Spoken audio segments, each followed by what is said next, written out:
রাজনীতির পাঠশালার বই পাঠ পর্বে আপনাকে স্বাগতম। আমাদের আজকের বই পাঠ পর্বে থাকছে ডক্টর সাদিকুর রহমানের আন্তোনিও গ্রামসির সহজ পাঠ জীবন সংগ্রাম ও চিন্তা বইটির দ্বিতীয় পর্ব।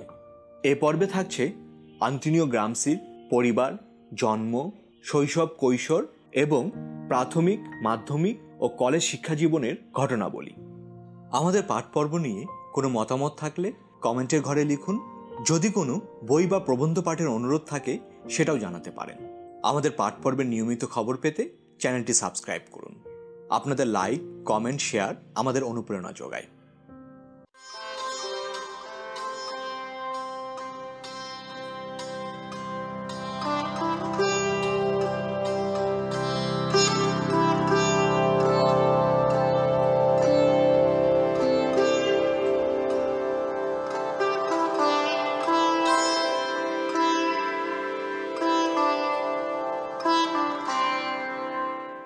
গ্রামসির জীবন ও সংগ্রাম। রেনেসার দেশ ইতালি, এ হচ্ছে সাদামাটা কথা। ম্যাকিয়াভেলি আর ভিঞ্চির দেশ ইতালি। প্রাচীন রোমান সভ্যতার লীলাক্ষেত্র এদেশ। এদেশে জন্ম হয় গ্রামসির। মার্ক্সের কর্মকাণ্ডের, দর্শনের আলোচনায় নতুন একটি পদ্ধতির প্রশ্ন দিয়ে শুরু করেছিলেন তিনি। গ্রামসির জন্ম থেকে মৃত্যু পর্যন্ত নানা ঘাত প্রতিঘাত, ঘটন অঘটনের মধ্য দিয়ে দার্শনিক গ্রামসি মার্ক্সবাদের কর্মকাণ্ডের ও দর্শনের ধ্রুপদী তাত্ত্বিক হিসাবে প্রতিষ্ঠিত হন। গ্রামসি সংগ্রামে কিংবা ব্যক্তিক, পারিবারিক, সামাজিক, সাংস্কৃতিক তথা সামগ্রিক পরিবেশ পরিস্থিতিতে লড়াইয়ে তাত্ত্বিক ও ব্যবহারিক উভয় দিকে সমান পারদর্শিতায় তত্ত্ব নির্মাণে এগিয়েছেন। দর্শনের জ্ঞান, বাস্তব জীবন আর কঠোর শ্রম, ভুল সংশোধন ও সত্যের সন্ধান করতে করতেই গ্রামসি শেষমেশ একজন খাঁটি মার্ক্সবাদী হিসাবে নিজেকে প্রতিষ্ঠিত করেছেন। এ প্রতিষ্ঠার সংগ্রাম খুব অল্প বয়স থেকে শুরু হয়েছিল, আর সেজন্য গ্রামসিকে বুঝতে হলে তার জীবন সংগ্রাম, তার পরিবেশ প্রতিবেশ বুঝে নেওয়াটা জরুরি। অধিকন্ত গ্রামসির বহু বর্ণিল, বহু বঙ্কিম জীবন যেমন অনেক কিছু শিক্ষার ও অনুপ্রেরণার উৎস, তেমনি তার দর্শন বুঝতেও সহায়ক। দক্ষিণ ইতালির সার্দিনিয়ার আলেস শহরে 1891 সালের 22 জানুয়ারি আন্তোনিও গ্রামসির জন্ম। গ্রামসির জন্মের কয়েক বছর পরে 1895 সালে আন্তর্জাতিক কমিউনিস্ট আন্দোলনের মহান শিক্ষক ফ্রেডরিক এঙ্গেলস মৃত্যুবরণ করেন। মহান কার্ল মার্ক্স তো গ্রামসির জন্মের অনেক আগেই শেষ নিঃশ্বাস ত্যাগ করেছেন। তবে লেনিন তখন পরিণত। মার্ক্স এঙ্গেলসের মৃত্যুর পরও একের পর এক মার্ক্সবাদী তাত্ত্বিক মনীষীর হাতে আন্তর্জাতিকভাবে মার্ক্সবাদী দর্শনের চর্চা অব্যাহত থাকে। গ্রামসি তাদের অন্যতম। ইতালির দক্ষিণাঞ্চল সার্দিনিয়া অর্থাৎ গ্রামসির জন্মভূমি বরাবরই ইতালির এক পিছিয়ে পড়া ও ভুতুরে অঞ্চল। এখানেই সার্ড জাতির আবাস। সার্দদের অধিকাংশই ক্ষুদ্র চাষী। রোমান সভ্যতা থেকেই এদের এ অবস্থা। সার্দিনিয়ার মানুষের ধ্যান ধারণা, রীতিনীতি, জীবন প্রণালী কৃষিকেন্দ্রিক সমাজ ব্যবস্থায় আবর্তিত। ধর্মীয় সংস্কারাচ্ছন্নতা, অচল অনড় একঘেয়ে জীবনই এ সমাজের বৈশিষ্ট্য। রাজনৈতিকভাবে সার্দিনিয়া ইতালির অন্তর্গত হলেও ভৌগোলিকভাবে ইতালি থেকে বিচ্ছিন্ন একটি দ্বীপ। আফ্রিকা মহাদেশ থেকে বয়ে আসা বাতাসের ঝাপটায় তপ্ত শুষ্ক সার্দিনিয়ায় প্রায় 11 শতাব্দী ধরে বিদেশি লুণ্ঠন আর শোষণ শাসনের নির্মম বাতাবরণে কৃষকরা প্রথমে ভূমিদাস, পরে নামমাত্র স্বাধীন সত্তার অধিকারী হয়ে চাষ করে যে শস্য তুলেছে তার সামান্য অংশ নিজেরা ভোগ করেছে। বস্তুত সার্দিনিয়ার সামগ্রিক আর্থ-সামাজিক সাংস্কৃতিক পরিমণ্ডল সার্দদের মতোই দুর্বল, স্বাস্থ্যহীন, অনগ্রসর। এমন একটা অনগ্রসর দেশে গ্রামসির মতো আধুনিক মানুষের জন্ম, যা এক বিস্ময়েরই ব্যাপার। গ্রামসির স্বল্প জীবনায়ুর 20টি বছর তাকে এখানেই কাটাতে হয়। বিশ্ববিদ্যালয়ের স্কলারশিপ পাওয়ার পূর্ব পর্যন্ত এ সার্দিনিয়াই ছিল গ্রামসির চারদিকের পরিবেশ। গ্রামসির বাবা ফ্রান্সিসকো। গ্রামসির বাবা সার্দিনিয়ার আদি বাসিন্দা ছিলেন না। বাবা ফ্রান্সিসকো ছিলেন আলবেনিয়ার লোক। 1820 সালে তার পূর্বপুরুষ নেপলস রাজ্যের একটা অঞ্চলে বসবাস করত। গ্রামসির দাদা তার সব ছেলেকে উপযুক্ত শিক্ষায় ও পদমর্যাদায় প্রতিষ্ঠিত করতে সক্ষম হলেও গ্রামসির বাবাকে পারেননি। সামন্ততন্ত্রের আইনগত অবলোপের মাধ্যমে যে সরকারি পাতিবুর্জুয়া শ্রেণীর উদ্ভব ঘটে, গ্রামসির বাবাকে তাদেরই একজন হতে হয়। গ্রামসির বাবা মাত্র 20 বছর বয়সে সার্দিনিয়ার ঘিলার্জার রেজিস্ট্রার অফিসে চাকরি নিয়ে সার্দিনিয়ায় আসেন।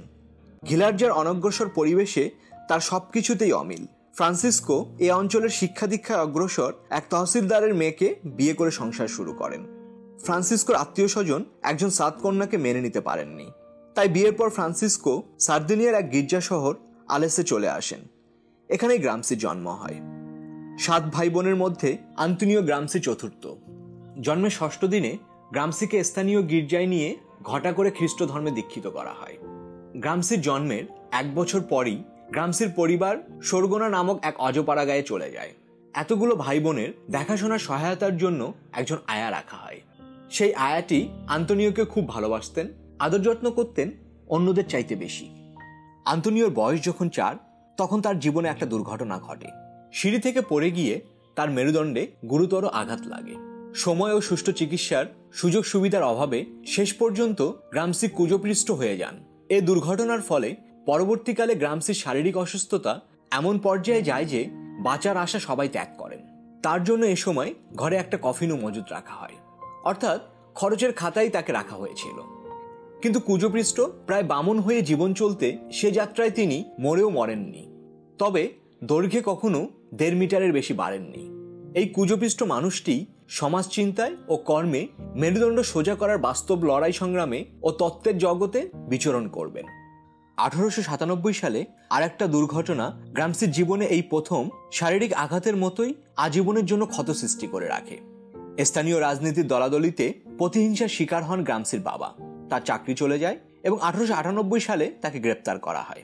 1900 সালে তাকে 5 বছর 8 মাস 22 দিনের কারাদণ্ডে দণ্ডিত করা হয়। ফ্রান্সিসকো চাকরি চলে যাওয়ার সঙ্গে সঙ্গেই গ্রামসির মা জিউসেপ্পিনা সংসারের যাবতীয় দায়িত্ব নিজের হাতে নিয়ে নেন। তারা চলে আসেন ঘিলার্জায়। ঘিলার্জায় প্রথমে এসে গ্রামসি পরিবার মায়ের বোন দিলোগোর বাড়িতে ওঠে। পরে অবশ্য সে বাড়ি ছেড়ে দেন গ্রামসির মা। তার নিজের কৃত্য সম্পত্তির অন্তর্গত জমির অংশ বিক্রি করে বাড়িতে ভাড়াটে বসিয়ে অহরহ সেলাইয়ের কাজ করে সংসার ও স্বামীর উকিল আদালতের খরচ চালাতেন। গ্রামসির বড় ভাই তার চাচার কাছ থেকে লেখাপড়া করতেন, কিন্তু এই দুর্যোগময় সময়কালে তিনিও সেখান থেকে চলে এসে পরিবারের সদস্য বৃদ্ধি ঘটান।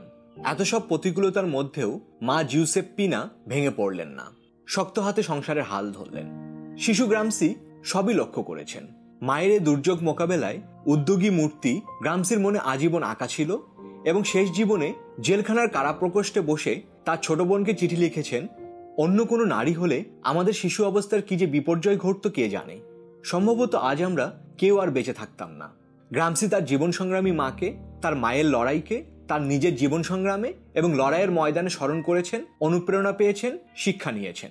গ্রামসি মাকে ভালোবেসেছেন আসক্ত শিশুর মতোই, মায়ের মূল্যবোধকে জড়িয়ে নিয়েছেন তার বিপ্লবী মূল্যবোধের সঙ্গেই। তিনি মায়ের এমন সন্তান যে নিজের সর্বনাশের মধ্যেও মায়ের হাসি দেখে হেসে উঠতে পারতেন। গ্রামসির বিপ্লবী জীবনের দুর্যোগ দুর্দশায় প্রবল ইচ্ছাশক্তি ও বেঁচে থাকার উৎস তার মা। তার মায়ের জীবন তাকে শিখিয়েছিল লড়াই, লড়াই এবং লড়াই। পরিবারের এই বিপর্যয়ের মধ্যেই গ্রামসিকে ঘিলার্জায় একটি পাঠশালায় ভর্তি করা হলো। অসুস্থতার জন্য মা তাকে একটু দেরিতে বিদ্যালয়ে ভর্তি করেন। পাঠশালার সব ক্লাসেই তিনি ফার্স্ট ছাড়া কোনোদিন সেকেন্ড হননি। অচিরেই দেখা গেল এই রুগ্ন ছেলেটির যেমন মেধা তেমনি গোগ্রাসে পড়ার ক্ষমতা। দ্রুত ইতালীয় ভাষায় কথা বলার দক্ষতা তাকে সহপাঠীদের চেয়ে অনেকখানি এগিয়ে দিয়েছিল। কারিগরি ব্যাপারেও গ্রামসির অসাধারণ মেধা ছিল। কিশোর বয়সেই তিনি একটা শাওয়ার বাথ তৈরি করেন। একেবারে ছেলেবেলা থেকে গ্রামসির কঠোর ইচ্ছাশক্তির প্রমাণ পাওয়া যায়। তিনি তার শারীরিক বিকৃতি দূর করার জন্য অসম্ভব ধৈর্যের সঙ্গে ওয়েট লিফটিং করতেন। তাছাড়া ব্যায়াম করতেন নিয়মিত। তার খেলার সাথেই ছোট বোন তেরেসিনা এ সময়ের অনেক বিবরণী দিয়েছেন। পরবর্তী জীবনে আমাদের সামনে যে বিতর্কপ্রবণ, বিচারশীল ও বিপন্ন গ্রামসি উপস্থিত হন, তার ছোটবেলার চিত্র কিন্তু সবটা তা নয়। শারীরিকভাবে অশক্ত গ্রামসি অনেক খেলাধুলাই অনুপস্থিত, তবে জ্যোৎস্না রাতে লুকোচুরি, পোকামাকড় ধরে বেড়ানো ইত্যাদি ছিল তার প্রিয় খেলা। গ্রামের অন্য ছেলেদের সঙ্গে খেলার ইচ্ছা তার থাকলেও শারীরিক কারণে তা সম্ভব হতো না। তার এক বন্ধুর বিবরণ থেকে জানা যায়, গ্রামসি সাধারণত বাড়িতেই থাকতেন, পড়তেন বা ছবি আঁকতেন, নানা রকম কাঠের জিনিস বানাতেন অথবা উঠোনে খেলা করতেন, কখনো একটানা দীর্ঘ পথ হাঁটতেন। গ্রামে নানা রকম উৎসব ছিল কিশোর গ্রামসির কাছে নতুন আনন্দের জগৎ। স্থানীয় ভাষায় কবিতা বলার প্রতিযোগিতার প্রতি তার সারা জীবনের আগ্রহ। কিশোর গ্রামসির শারীরিক সমস্যা সমবয়সী ছেলেমেয়েদের বিদ্রূপের বিষয়বস্তু হওয়ায় তিনি সঙ্গীদের থেকে স্বাভাবিকভাবে বিচ্ছিন্ন হয়ে পড়েন। নিজের মধ্যে খুঁজে বেড়ান নিজের জগৎ। এছাড়া তার উপায়ও ছিল না। সহপাঠী ও সমবয়সীদের খেলার মাঠের গণ্ডি যতই ছোট হতে থাকে, ততই কিশোর গ্রামসির খেলা শুরু হয় দেশ ও কালের বিশাল ময়দানে। এভাবে যাত্রা শুরু হচ্ছে ইতিহাসের এ মার্ক্সবাদী কর্মকাণ্ডের দর্শনের চিন্তানায়কের। গ্রামসির খেলা হচ্ছে আগত অনাগত মানুষের ভিড়ে, অনেক ঘটনা, অনেক ভাব ও চিন্তার ওঠাপড়ার মধ্যে। এমন সময় এক মহিলা তাকে উপহার দেন রবিনসন ক্রুসো। মনে তখন দ্বীপান্তর যাত্রার খেলা। পরপর তিনি পড়ে ফেলেন treasure island, uncle Tom's cabin সহ আরো অনেক বই। মা তার বই পড়ার অদম্য আগ্রহকে ক্রমেই উস্কে দিয়েছেন। গ্রিসের রূপকথা গ্রামসির কৈশোরকে কল্পনাময় করে তোলে। আকাশে নক্ষত্রের উদয় হচ্ছে, গোগ্রাসে উপকরণ সংগ্রহ চলছে, নক্ষত্রের নির্মাণ চলছে অসম্ভব সকল ঘাত প্রতিঘাত চড়াই উতরাই পেরিয়ে। দেখা যাচ্ছে কিশোর বয়সেই কৃষিপ্রধান পিছিয়ে পড়া গ্রামের ছেলে গ্রামসির মানসিক বিকাশ এ পরিবেশ ছাড়িয়ে যাচ্ছে, কিন্তু পিছিয়ে পড়া পরিবেশের নিষ্ঠুরতা তাকে আঘাত করতেই থাকে। রাজনৈতিক প্রতিহিংসায়, চুরির মিথ্যা দায়ে বাবা জেলে, মা সেলাই করে সংসার চালান, এসবকে কেন্দ্র করে কানাঘুষা চললে গ্রামসি জানতে পারেন যা তার কাছে গোপন রাখা হয়েছিল। ব্যাপারটা তার কিশোর চেতনাকে স্বাভাবিকভাবে বিষিয়ে তুলল, যে কারণে পরবর্তী জেল জীবনে নিজের ছেলেকে তার সম্পর্কে কোনো কিছু গোপন না করার কথা জানান নিজের জীবনের উদাহরণের সাহায্যে। তার শারীরিক বিকৃতির কারণে গ্রামের ছেলেরা তাকে যেভাবে বিদ্রূপ করত, ঠিক এ পারিবারিক দুর্যোগের জন্যও ঠাট্টা বিদ্রূপ করত। কিন্তু গ্রামসি কোনোদিনও মায়ের কাছে এই বিষয়ে প্রশ্ন তোলেননি, বরং নিজেকে আরো গুটিয়ে নিয়েছেন। সংসার তখন অতি কষ্টে চলছে। আন্তোনিওর ভাই গেন্নারো মাত্র 16 বছর বয়সে গিলার্জার রেজিস্ট্রি অফিসে চাকরিতে ঢোকেন। এদিকে আন্তোনিও লেখাপড়া চালানোটাও একটা কঠিন সমস্যা। পরিবারের ভাই বোন সবাই তাকে ভীষণ ভালোবাসে, তাই জ্বলন্ত মোমবাতি থেকে গলে পড়া মোম জমিয়ে রাখত সবাই, যাতে তাদের প্রিয় আন্তোনিও রাতে ওই মোম জ্বালিয়ে পড়তে পারে। অপুষ্টি, রোগ ও অভাবের মধ্যেও আন্তোনিও স্কুলের পরীক্ষায় অন্যদের চেয়ে অনেক অনেক এগিয়ে থাকতেন। স্কুলে পড়া অবস্থায় আন্তোনিওকে তার ভাইয়ের অফিসে কাজ নিতে হয়, অথচ তখন তার বয়স মাত্র 11। শারীরিকভাবে অত্যন্ত অপটু হলে কি হবে? পরিবারের জন্য টাকা দরকার। তার মাইনে ঠিক করা হলো মাসে 9 লিরারও কম, যা দিয়ে দৈনিক 1 কিলোগ্রাম পাউরুটি কেনা যেত। অথচ শ্রম বেশি, রোজ 10 ঘন্টা খাটুনি, রবিবারে সকালেও কাজে যেতে হয়। সে পরিশ্রমী কাজের বিবরণ গ্রামসির নিজের ভাষায়: আমার কাজ ছিল রেজিস্টার খাতাগুলো এক জায়গা থেকে অন্য জায়গায় নিয়ে যাওয়া। এগুলোর ওজন ছিল আমার চাইতেও বেশি। অনেক রাতে আমি লুকিয়ে লুকিয়ে কেঁদেছি, কারণ আমার সারা শরীরে যন্ত্রণা হতো। তবু স্কুলের পরীক্ষার ফলাফলে গ্রামসিই প্রথম। তিনি শেষ প্রাথমিক পরীক্ষায় সকল বিষয়েই 10-এর মধ্যে 10ই পেলেন। প্রাথমিক শেষে মাধ্যমিকে পড়তে হবে গ্রামসিকে, কিন্তু গিলার্জায় বিদ্যালয় সমস্যায় ও পরিবারের আর্থিক অসঙ্গতিতে গ্রামসির মাধ্যমিক বিদ্যালয়ে পড়া হয়ে উঠছিল না। এ ছিল তার কিশোর জীবনে আর এক মর্মান্তিক আঘাত। এ আঘাতই পরবর্তী জীবনে তাকে শিক্ষা ব্যবস্থা সম্পর্কে চিন্তা ভাবনায় নিয়ে যায়। তাই তো অনেক বছর পর গ্রামসি তার এই সময়ের মানসিকতা সম্পর্কে লেখেন, এ ছিল একটা বিদ্রোহের প্রবৃত্তি। এটা জেগেছিল এই ঘটনা থেকে যে আমি সব বিষয়ে 10-এ 10 পেয়েছি, কিন্তু সে আমি আর পড়তে পারবো না। অথচ কসাইয়ের ছেলে, ওষুধের দোকানদারের ছেলে, কাপড় ব্যবসায়ীর ছেলে সহ সব বড় লোকের ছেলেই লেখাপড়া করতে পারবে। গিলার্জার বড় লোকদের প্রতি কিশোর আন্তোনিওর বিদ্রোহী মেজাজ পরবর্তী জীবনেও সারা দুনিয়ার প্রলেতারিয়া শ্রেণীর উপর নির্যাতনের বিরুদ্ধে সোচ্চার হতে সাহায্য করেছিল। মাধ্যমিকে ভর্তি হওয়া সম্ভব হচ্ছিল না বলে কিন্তু গ্রামসি লেখাপড়ার আশা ছেড়ে দেননি। তিনি কাজের ফাঁকে ফাঁকে নিজে নিজে ল্যাটিন শিখতেন। নিজেই নিজের শিক্ষক হয়ে উঠলেন গ্রামসি। ইতোমধ্যে গ্রামসির বাবা জেলের মেয়াদ শেষ করে বাড়ি ফিরলেন। মানসিকভাবে তিনি খুবই বিপর্যস্ত। পরিবারের অনিশ্চিত অবস্থা তাকে বিচলিত করে তুলবে, এটাই স্বাভাবিক। অন্যদিকে গ্রামসির বড় ভাই গেন্নারও চলে গেলেন সামরিক বাহিনীতে, তুরিনে। পরিবারের কর্তা জেল ফেরত ফ্রান্সিসকোর প্রতিকূল সামাজিক পরিবেশ ধীরে ধীরে কাটতে লাগলো।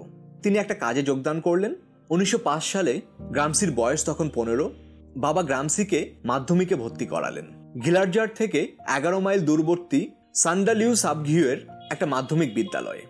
দীর্ঘ বিরতির পর গ্রামসির মাধ্যমিকে পড়া শুরু হলো।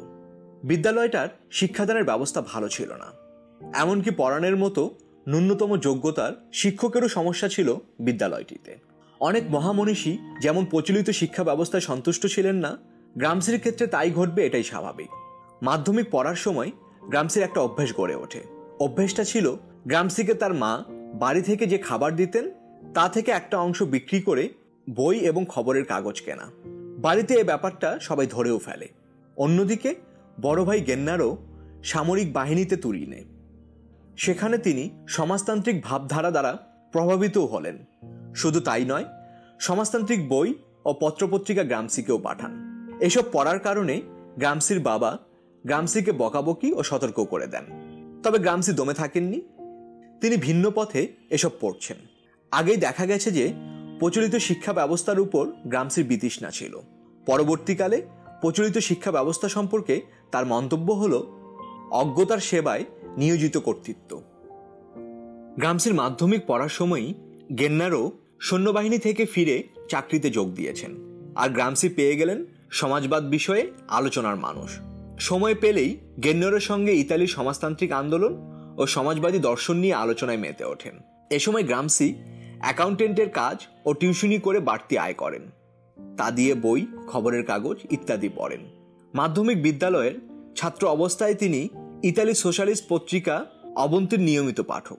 গ্রামসির বয়স তখন 17। মাধ্যমিক পরীক্ষা দিয়েছেন, তাতে তিনি ফেল করলেও ইতিহাসে 10-এ 8 পেয়েছেন।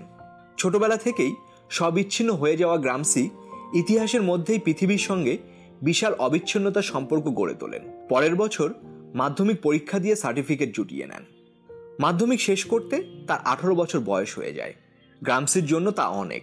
ইতিহাস পাগল গ্রামসি শিশু বয়স থেকে ইতিহাস মগ্ন ছিলেন, যার ধারাবাহিকতা বজায় থাকে। তাই ইতিহাসে দার্শনিক হওয়া তারই সাজে যে ইতোমধ্যে গ্রামসির মন মানসিকতায় সেই গ্রামের ছেলেটির স্বভাব না থাকলেও সার্দিনিয়ার লোকসংস্কৃতি, এর প্রকৃতি, পরিবেশ, ভূগোল ও ইতিহাসের ধারা, সমকালীন জনজীবন এ সবই প্রবাহিত ছিল তার মধ্যে। পরবর্তীকালে পরিণত গ্রামসি তার শৈশব ও কৈশোরে সার্দিনিয়াকে দক্ষিণী অনগ্রসরতার তত্ত্বে স্থায়ী প্রতিমা দেন। বস্তুত গ্রামসি এক রক্তময় স্বাদেশিকতার মধ্য দিয়ে আন্তর্জাতিকতায় আসেন। মাধ্যমিক শেষ। আন্তোনিও গ্রামসির এতদিনকার পরিবেশ ছাড়ার সময় হলো। তিনি সার্দিনিয়ার রাজধানী কাগলিয়ারিতে চলে যান লাইসিয়াম বা কলেজে পড়তে। কাগলিয়ারি ছোট কিন্তু প্রাণবন্ত শহর। এখান থেকে দৈনিক 3টি পত্রিকা বের হয়, একটা সোশ্যালিস্ট পত্রিকাও বের হয়। রাজনীতির স্পন্দন, সাংস্কৃতিক কর্মকাণ্ড তথা নাগরিক জীবনের কোলাহলের উপকরণগুলো বেশ ভালোই ছিল। বড় ভাইয়ের রোজগারের উপর ভিত্তি করে 18 বছর বয়সে গ্রামসির লাইসিয়াম বা কলেজ জীবনের শুরু। বইপত্র, খাওয়া দাওয়া সব কিছুতেই চরম টানাটানি। এ সময়কার স্মৃতিচারণায় তার এক সহপাঠী বর্ণনা দিয়েছেন এভাবে: শীতের দিনেও আন্তোনিওর গায়ে কোনো ওভারকোট দেখিনি। সে একই জামা কাপড়ে দিনের পর দিন কলেজে আসতো, আর বইপত্র প্রায় ছিল না বললেই চলে। কিন্তু মন দিয়ে ক্লাস লেকচার শুনত আর খুদে খুদে অক্ষরে নোট নিত। এ নোটই তার আসল ভরসা। মাঝে মধ্যে সহপাঠীরা তাকে বই দিয়ে সাহায্য করত, শিক্ষকরাও বই দিতেন। তার স্মৃতি ছিল ধারালো, বুদ্ধিমত্তা অন্যদের চাইতে বেশি। এ বর্ণনা থেকেই বোঝা যায় গ্রামসির তৎকালীন অবস্থা। বস্তুত তার সে সময়ের অভাব অনটনের বিবরণ ভাষায় প্রকাশ করা সম্ভব নয়। তবুও তিনি পড়ালেখায় ছিলেন অবিচল। জামা কাপড়ের দৈন্যদশার কারণে তিনি কোথাও বের হতেন না। এমনও হয়েছে যে বাড়িতে এসে জামা কাপড়ের জন্য বাড়ির বাইরে কোথাও বের হননি। বড় ভাইয়ের বকাবকিতে বলেছেন, আমি অসুস্থ। এমন অবস্থায় প্রথম বর্ষের ফলাফল ভালো হলো না। দ্বিতীয় বর্ষে পড়ার সময় রাফা গার্জিয়া নামক একজন শিক্ষক এলেন কলেজে। তিনি ইতালির ক্যাথলিক চার্চের প্রচণ্ড সমালোচক। তাছাড়া ল্যাটিন ও গ্রিক ভাষার শিক্ষক কাস্তান্তে ওদোনো এবং পদার্থবিজ্ঞানের শিক্ষক ফ্রান্সিসকো ম্যাক্রোনে এ সময় গ্রামসিকে আকৃষ্ট করেন। এদের মধ্যে গার্জিয়া সেরা। আন্তোনিও তার প্রিয় ছাত্র। অন্যদের প্রতি কঠোর হলেও আন্তোনিওর প্রতি তিনি সদয়। তার লেখা ক্লাসে পড়া হতে লাগলো স্বচ্ছ চিন্তা ও চমৎকার স্টাইলের মডেল হিসেবে। তখনকার গ্রামসির এসব লেখার বৈশিষ্ট্য সম্পর্কে গ্রামসির সহপাঠী ও ইতালির কমিউনিস্ট পার্টির অন্যতম প্রতিষ্ঠাতা তোগলিয়াত্তি বলেছেন, বোঝা যাবে যে সেই সময়কার সংস্কৃতির ও ইতালীয় জীবনের অত্যন্ত জরুরি সমস্যাগুলো এই তরুণটির যে এই রচনাগুলো লিখেছিল তার কাছে অজানা ছিল না। এখানে ওখানে বুঝতে পারা যায় ঈগল তার পাখা নাড়ছে। অবশ্য এই ঈগল এখনো জানে না কি করে উঠতে হয়। এই সময়ে গ্রামসির বই ও পত্রপত্রিকা পড়ার কোনো সীমা সংখ্যা ছিল না। মার্কসের লেখার সঙ্গেও তার সামান্য পরিচয় হয়েছে। ইতালির সেই সময়ের বড় দার্শনিক বেনিদেত্তো ক্রোচের বই ছিল তার প্রিয়। সার্দিনিয়া অর্থাৎ তার জন্মভূমি সম্পর্কে তিনি খুব সচেতন। এ সময়ে সার্দিনিয়ায় জাতীয়তাবাদী মুক্তি আন্দোলন চলছে। গ্রামসি মনে প্রাণে সার্দিনিয়ার মুক্তি চান, তাই এই আন্দোলন তাকে শান্তিতে থাকতে দেয় না। এ সময়ে গ্রামসি গার্জিয়ার পত্রিকায় কাজ করার আবেদন জানিয়ে কাগলিয়ারি থেকে গ্রামে গ্রীষ্মের ছুটিতে চলে যান। গার্জিয়া তার প্রিয় ছাত্রকে সাংবাদিক হিসাবে নিয়োগ দিয়ে এক ব্যতিক্রমধর্মী চিঠি দেন। গ্রামসি চিঠি পেয়ে কাজ শুরু করেন। গার্জিয়ার পত্রিকাতে গ্রামসির জীবনের প্রথম 25 লাইনের লেখা একটি রিপোর্ট প্রকাশিত হয়। গ্রামসিকে তৃতীয় বর্ষে ছাত্র রেখে গার্জিয়া চলে যান। আসেন ভিত্তোরিও আনাদেও অরুণানি, ইতালির প্রাচীন সাহিত্যের পণ্ডিত তিনি। গ্রামসি তার কাছে ক্লাসিক্যাল ইতালির পাঠ নিলেন। সৌন্দর্য তত্ত্বের একেবারে মর্মে পৌঁছালেন বলা যায়।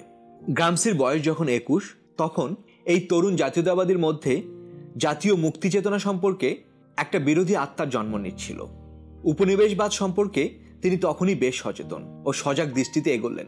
ভারত, চীন, ফরাসি বিপ্লব প্রভৃতির আলোকে তৎকালীন লেখালেখিতে স্পষ্টতই তিনি তার চিন্তা চেতনার বিস্তৃত পরিধির আভাস দিতে থাকেন। তখনই বোঝা যায় কাগলিয়ারের নাগরিক পরিবেশে গ্রামসির যাত্রা শুরু হচ্ছে বিশ্ব নাগরিকের অনুবিশ্বে।